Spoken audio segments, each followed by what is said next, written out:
Yung mga kabusing, update po tayo sa laban ni Mark Magsayo. At laban naman sa dalawa nating pambato na lalaban ngayong araw na sina Christian Pit Laurenti at Rimart Gabalio.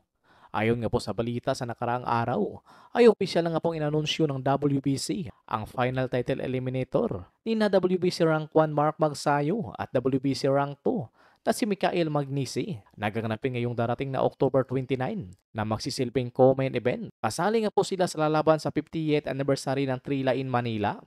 Pero parang hindi na ito matutuloy sapagkat sinabi nga po ni Robert Hale ng BSP Promotion na kansilado na ang laban ni Mark Magsayo at Mikael Magnisi na gaganapin ngayong October 29. Kinumpirma nga po ito ni Robert Hill na walang sapat na budget na gaganapin ang historical fight ni Magsayo at Magnisi dito sa bansa. Sayang nga po dahil ito sana ang pagkakataon na muling masilayan ng mga Pinoy boxing fans na makita ang muling lalaban si Mark Magsayo sa ating bansa.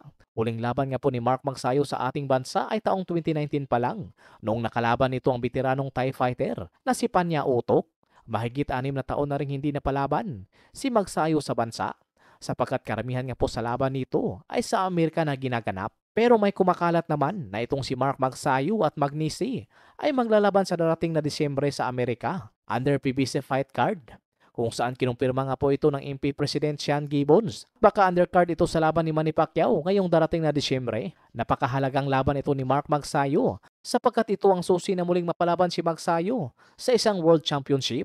Sa ibang banda naman, ito rin ang araw na hinihintay natin. Ang laban sa dalawa nating pambato na sina Christian Pit Laurenti at Rimart Gabalio.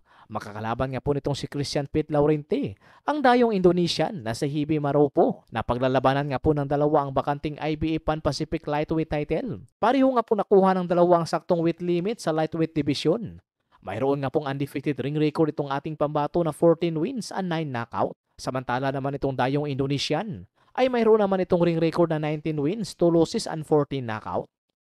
Pagdating naman kay Rimart Gabalio ay makakalaban naman ito ang taga-India na mayroon nga po itong ring record na 7 wins, 2 losses and 5 knockout.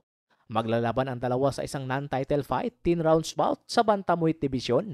Update naman tayo sa laban ni Nathaniel Bustamante aka Salt Papi kontra sa former interim UFC lightweight champion Tony Ferguson.